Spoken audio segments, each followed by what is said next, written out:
wethu nodadewethu esinalo lapha ngaphakathi endlini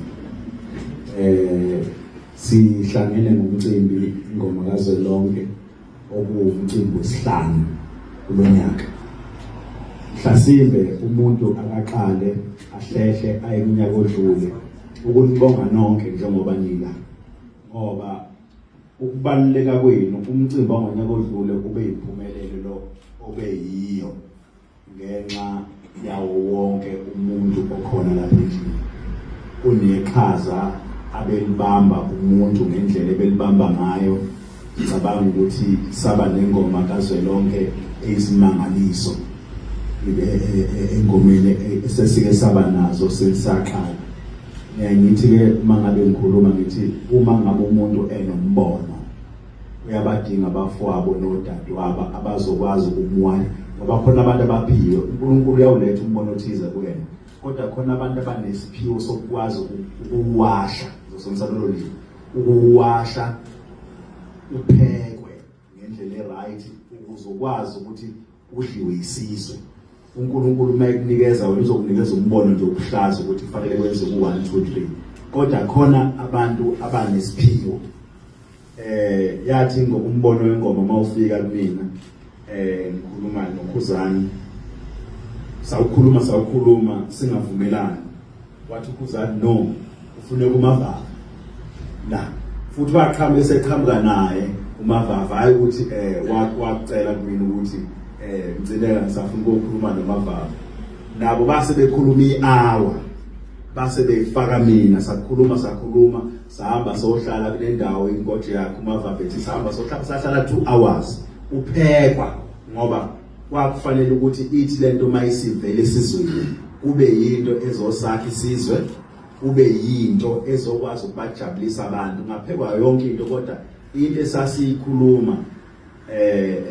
noKhuzani inkosi yaMamboma sasikhuluma ukuthi uzokwenzeka kanjani lento kube yinto ezosikhanda isizwe siye phambili sakwazi ukuthi sibonisane kunezinto nami engangiqinile kuzona engangingaboni njengabo engangibona ngendlela ethize kodwa kuthe sekuhleli phansi kukhulunywa kwase kuphuma ke into no isi right mayisikanisha kwase kuba khona ke i-committee i-steering committee sesiyahamba nje sihlanganisa i-steering committee nizoyithula sekuyinto esingadleka. Ingakho ngithi ubalekile umuntu okwazi ukulalela abantu kwingoma kazwelonke akekho uzwilakhe ukuthi mase kukhulumena sekunjalo kuyaboniswana ngayo yonke indlela ekwazi ukuthi kubonisane ngayo ukuze ukwazi ukuthi umcimbi ukhule ngoba bekubalekile nganza ukuthi ingoma nje in general ikwazi ukuthuthuka ngoba sifice ingoma esineminyaka engaphezulu kwethu isino kodwa ingathuthukile. Ngithi ingathuthukile ngiqonda ukuthini na ingoma asibusho lokhu umhlaba uzo singabokuqala ukukhanda uhlelo lokuthi amagoso ukuthi uma kuyosina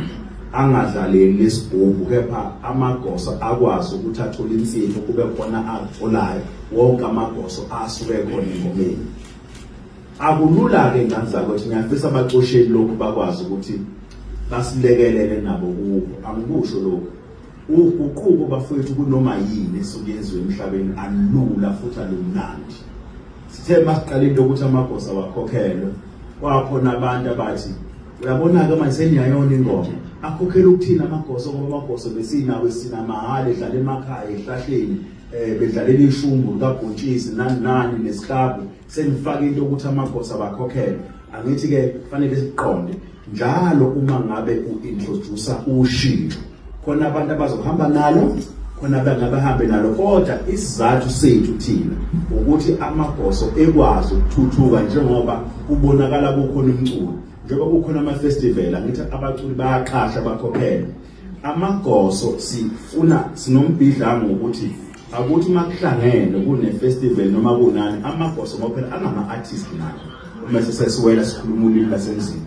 bangama-artist nabo kumele barecognize uhulumeni naye kumele enze ungaphezulu kwalokho akwenzayo bakwazi ukuqashwa ukuthi uma kunemicimbi ngisho emkhulu kahulumeni uma qasha abaculi abawu4 mhlawumbe kuba khona amagosa awu2 awu3 kanjalo u10 years wokuqala vele kuzobe kusakhiwe, kodwa emveni kwa10 years kuzobe sekuyinto ejwayelekile nje ukuthi awukwazi ukwenza umcimbi ushiya amagoso. Iyona development ingoma kazwelonke eqhamuka nayo. Uma ngabe ingoma kazwelonke iqala, uma ngiyakhumbula ingoma lezi ezithe chitha isaka bezingekho, bekhona ingoma zasemakhaya nasemahostela kanjalo, kodwa sathi masiqala sathi ingoma kazwelonke izolento ingaqala uzothi chitha isaka ingoma ezizobe sezikhona ihlelo. Siyakujabulela lokho ngoba kuletha ini umsebenzi ubafowethu laba bangamagoso, ngoba aseziningi ngizothi ama-festival engoma asekhona asemaningi, ukukhomba ukuthi ke lento esasithi siyayikhanyisa iyakhanya, ngoba usuke uthi ulalela ukuthi uyangena ku-Facebook uthi khona ingoma etheni, khona ingoma etheni, khona ingoma etheni. Amagosa asuke engayile mahhala, sithanda ukukholwa ukuthi asuke engayile mahhala, asuke eqashiwe, okusuthi ke into ezokwenzeka imisebenzi izoqhubeka ithi chitha isaka emagosweni. Yothi kufika isikhathi sethu sokuhamba emhlabeni soshiya nekuyimboni le amagoso eyimele ngayo yonke indlela. Akekho umuntu ayicabanga ukuthi ungakwazi ukubiza ingoma emabhidi abantu bathi chitha isaka babe baningi ngalendlela baba kwakulukhuni ukucabanga lokhu ungazange uzobona, futhi babekusha abanye abantu bethi ngoba yonke into iba nabantu abaziba ngama-expert, babekusha abanye abantu bethi no, but awukwazi ukukhipha ingoma emahholo nasemahostoli bisemabhida, ubani uzoya lapho obuka ingoma bethi abathi no, kuze ingoma yenzeke fakani nabaculi kuculwe kube khona istage kuculwe ukuze abantu beze. Bathi abafowethu laba esinabo so bathi no, ingoma iyimele ngayo yonke indlela. Ngicabanga ukuthi ngonyaka odlule ukwazi ukubonakala lokho ukuthi ingoma iyimele ngayo yonke indlela, and uma uthatha isithombe sangonyaka odlule uyabona ukuthi ingoma ibheke lapho ebheke khona. So ke bengithi ke angilethe leyo background bese ngiyakwazi ukukhuluma ngalonyaka.